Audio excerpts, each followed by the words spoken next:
She was just a young music teacher with dreams, until her father sold her into a marriage contract with a ruthless billionaire. But beneath his cold exterior, a secret mission unraveled. Her sister, missing for 5 years, was still alive, held by a global trafficking ring. What began as a transaction became a dangerous game of love, betrayal, and justice. Will she survive the lies long enough to bring her family back together, or will the truth cost her everything? Where are you watching from? Let us know in the comments, and don't forget to subscribe for more gripping stories like this one. Martin Cross had never looked smaller than he did that night, sitting across from Jackson Wolfe in the shadowed luxury of a Manhattan penthouse. The air was thick with tension and top-shelf bourbon, but even the golden liquor in Martin's trembling glass couldn't mask the desperation in his voice. "I just need more time," he pleaded, pushing a handwritten IOU across the marble table. $1.2 million. "I swear, I'll find a way." Jackson didn't move. His steel-gray eyes remained fixed on the older man, his expression unreadable. No one had ever accused Jackson Wolfe of sentimentality. He was a strategist, a man who saw weaknesses like cracks in glass and exploited them until the whole structure shattered. "Time," he said evenly, "is a currency I don't lend." He lifted his glass and sipped slowly, each movement deliberate. "Assets, however, those I consider." Martin swallowed hard, his eyes bloodshot and sunken. "Please, my antique gallery, it's all I have left. But the debts, the shop's barely staying afloat." His voice broke. "If I can make it through the next few months, I can turn things around." Jackson leaned back in his chair, fingers steepled beneath his chin. "The summer market won't save you. Your shop's value is sentimental at best, and let's not pretend this is just about me. You owe half the underbelly of New York, and they're not known for their patience. You've dug a grave so deep, I doubt even your daughter could find the light above it." Martin's entire body flinched. "Lena? She doesn't know anything about this."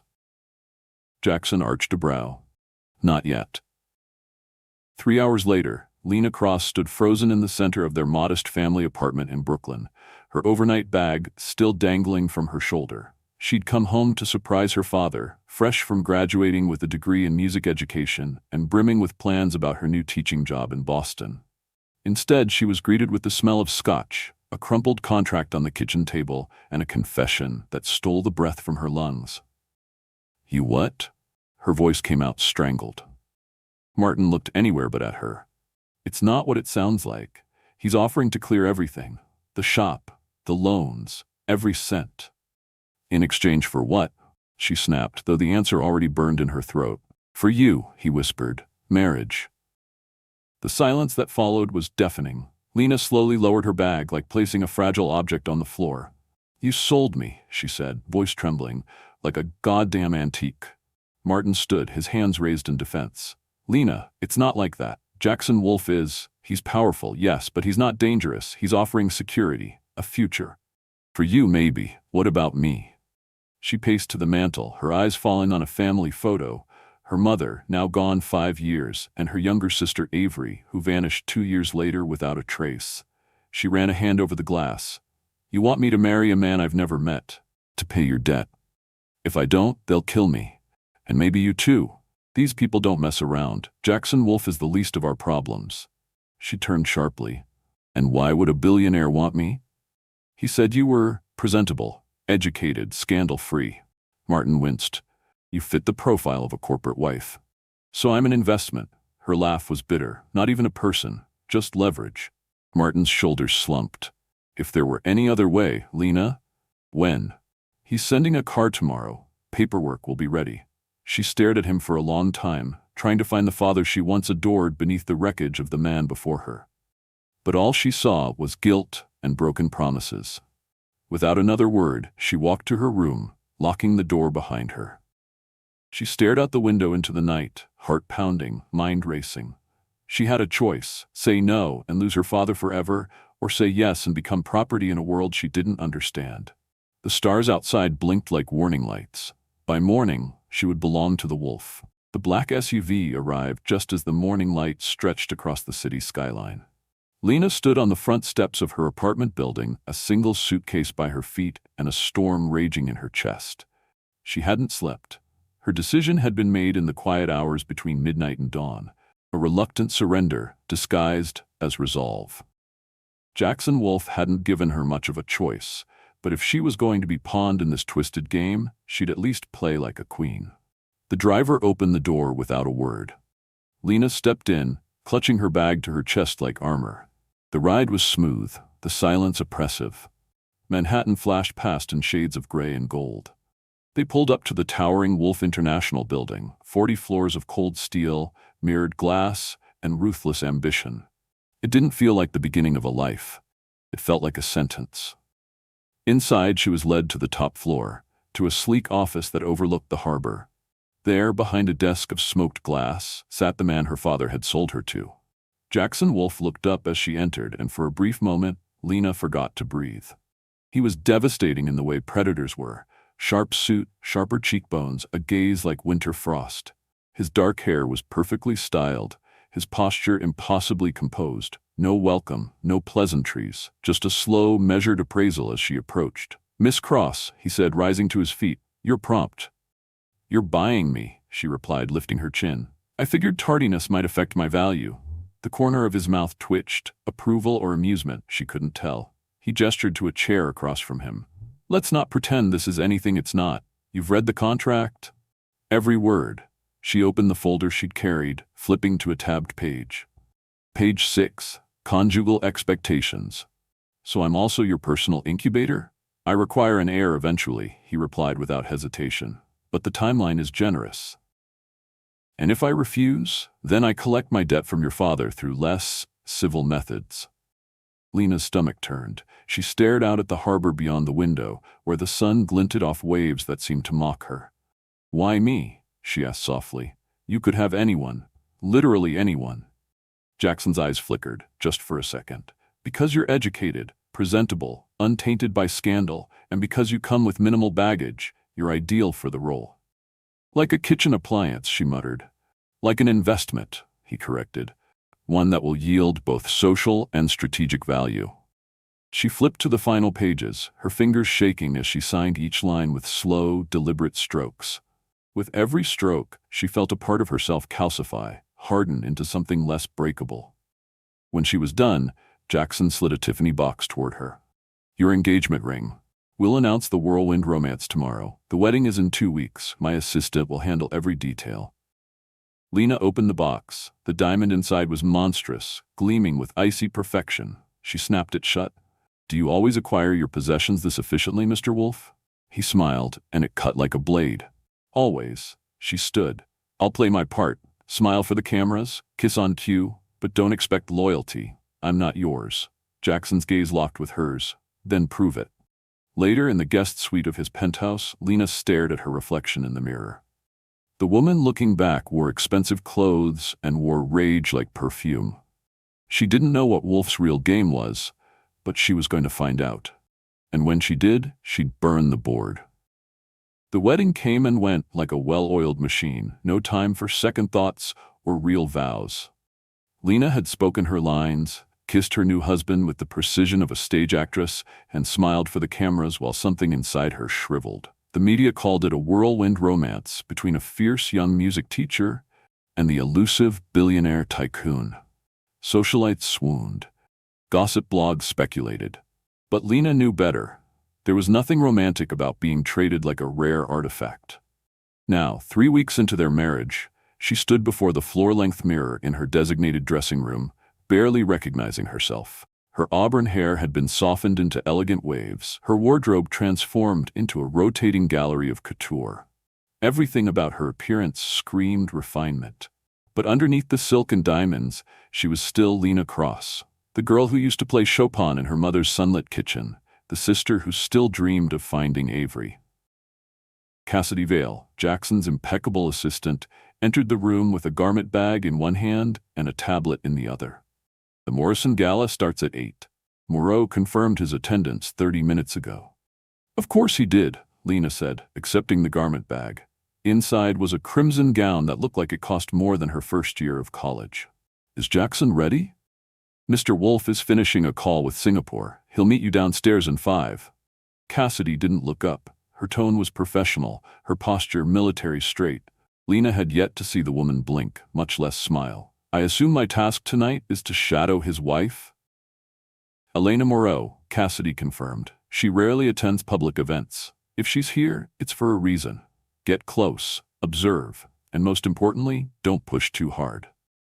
Lena nodded. Over the past 3 weeks, she'd learned the delicate choreography of her new life. In public, she and Jackson played the perfect couple. His hand at the small of her back, her laughter ringing out at the right cues, the occasional brush of fingers like punctuation marks in a fabricated love story. In private, they barely spoke unless it was mission-related. No shared meals, no touches, no stolen glances. It was a marriage of necessity, not affection. Tonight, however, would be different. Vincent Moreau had finally extended an invitation for the Wolf couple to enter his inner circle. His reclusive wife, Elena, rumored to be more myth than woman, was expected to make an appearance.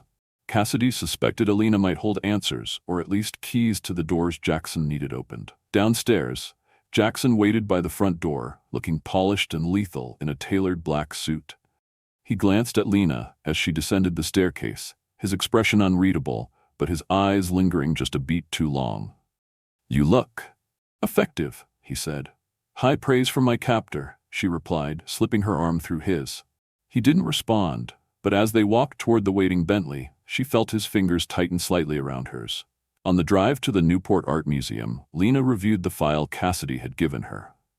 Elena Moreau, formerly Elena Vasquez, had been a rising star in the art world before marrying Lucien 12 years ago.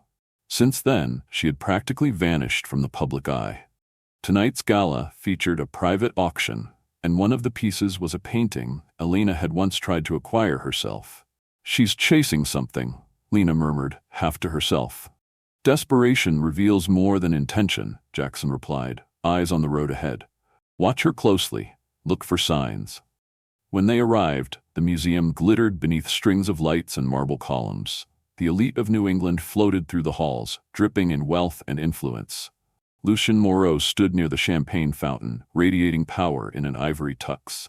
At his side, Elena looked ghostly, pale, slim, and fragile enough to disappear if you blinked too fast. As they approached, Jackson squeezed Lena's hand. A signal. She released his grip and drifted toward the exhibit area. Her eyes tracked Elena's movements, waiting for an opening. When the other woman paused in front of the Morazot painting, Lena slid beside her with practiced ease. "It's beautiful," she said softly. Morazot always captured light like no one else. Elena turned slowly. "Yes," she murmured, "especially the light women lose when no one's looking." And just like that, Lena knew. This wasn't just about art. It was a cry for help wrapped in silk and silence. The harbor house was more imposing than Lena had imagined, even after all the briefings. Perched on a cliff above the Connecticut coastline, its Victorian facade wore elegance like a disguise. Through tinted windows, Lena caught a glimpse of stone gargoyles nestled among the ivy, their eyes lifeless sentinels watching over a darker purpose. Inside the black SUV, she kept her posture steady, though her heart rattled like a trapped bird in her chest. Cassidy sat beside her, expression unreadable. Across from them, Vincent Moreau reclined with an effortless smile, 2 stone-faced security guards flanking him. "We think you'll find this estate particularly illuminating," he said. "It's where we house our most valued investments." Lena offered a measured smile. "I'm always eager to learn more about your world." Moreau's eyes glittered. "So eager. Just like your husband."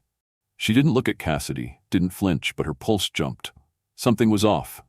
Thorne had been called away that morning, some supposed emergency at a Boston warehouse. He'd left a message, the right words, the right code. But missing the signal they'd agreed would confirm his safety.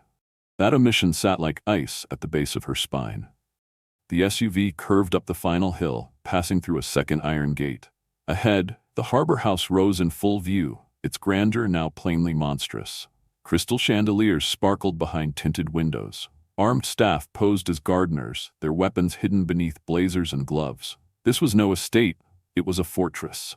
Inside, Lena was greeted with silent opulence, gilded mirrors, velvet drapes, the scent of lilacs and secrets. Elena met her in the foyer, embracing her with uncharacteristic urgency. Her fingers brushed Lena's wrist, touching the ruby bracelet she wore, the same design all the wives of Moreau's network had received. "You wore it," Elena whispered. Her voice trembled. Good. He'll be pleased.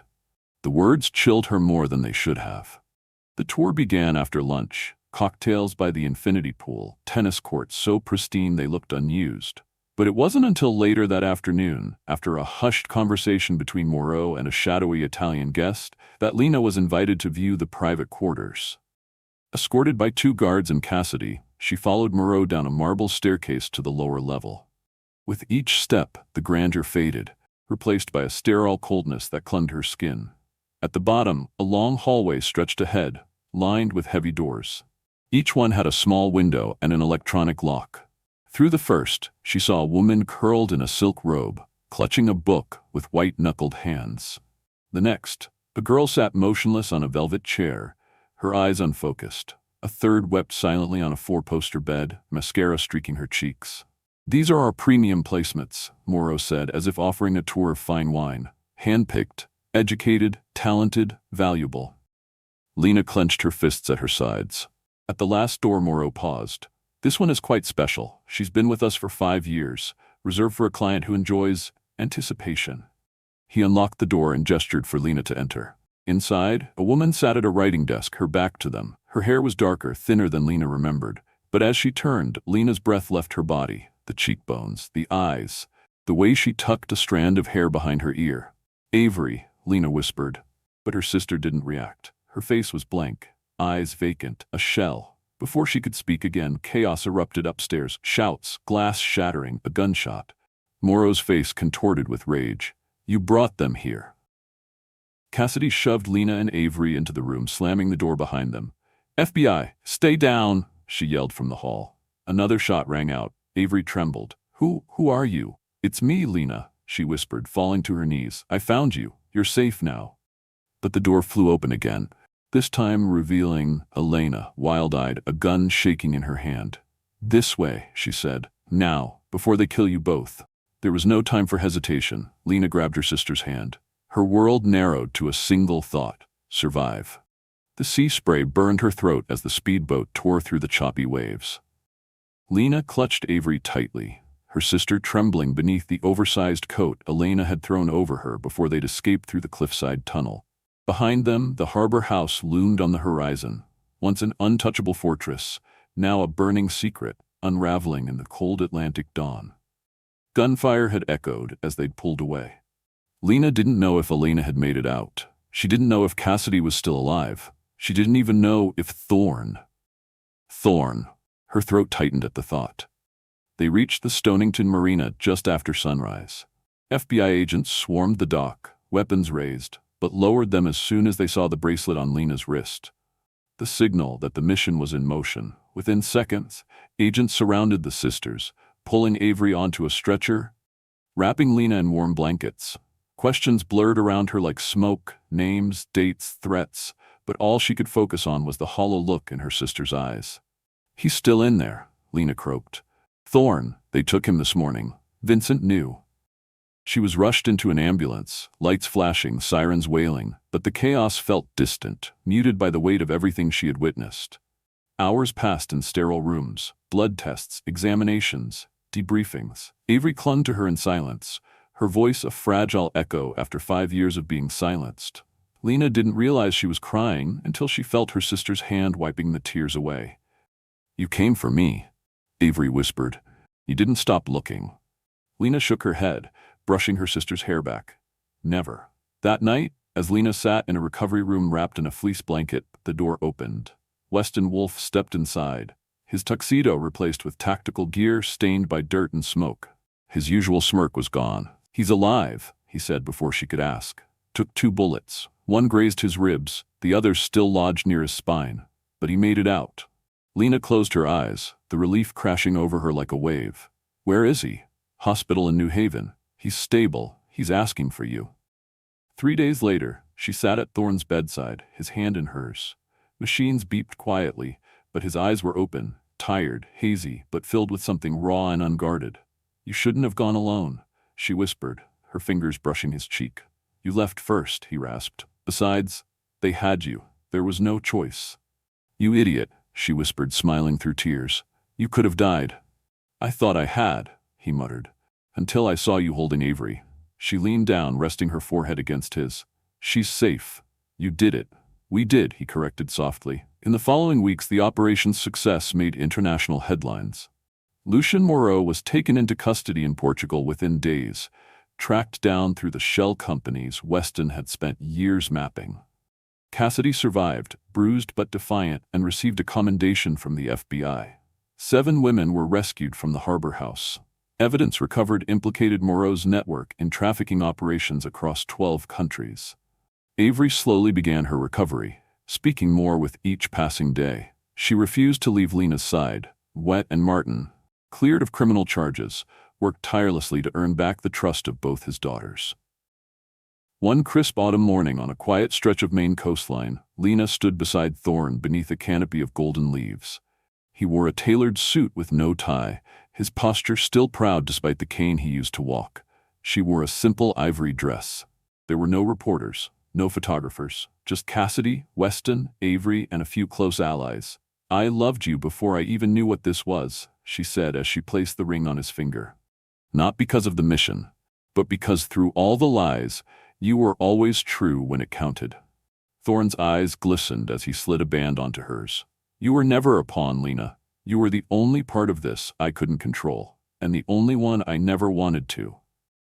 They kissed as waves crashed in the distance, their world quiet for the first time.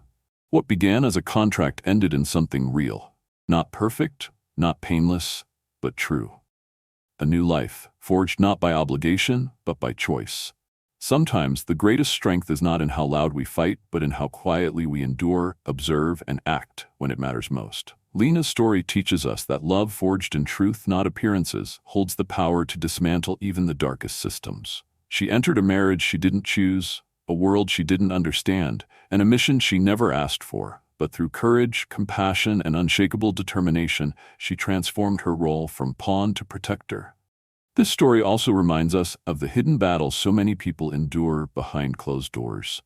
The luxury, the diamonds, the silence, all can be cages. But even the deepest wounds can begin to heal when someone dares to search, to speak, and to believe. Family is not about perfection. It's about showing up even when the past is broken. And love is not about control. It's about trust, sacrifice, and facing danger not alone, but side by side. So wherever you are in your journey, remember, you are not powerless. Even when the odds are stacked, even when the truth is buried beneath layers of fear, your voice, your presence, your resilience can change everything. If this story moved you, tell us, where are you watching from? Drop your city or country in the comments, and don't forget to subscribe to our channel for more powerful stories like this one. We're just getting started.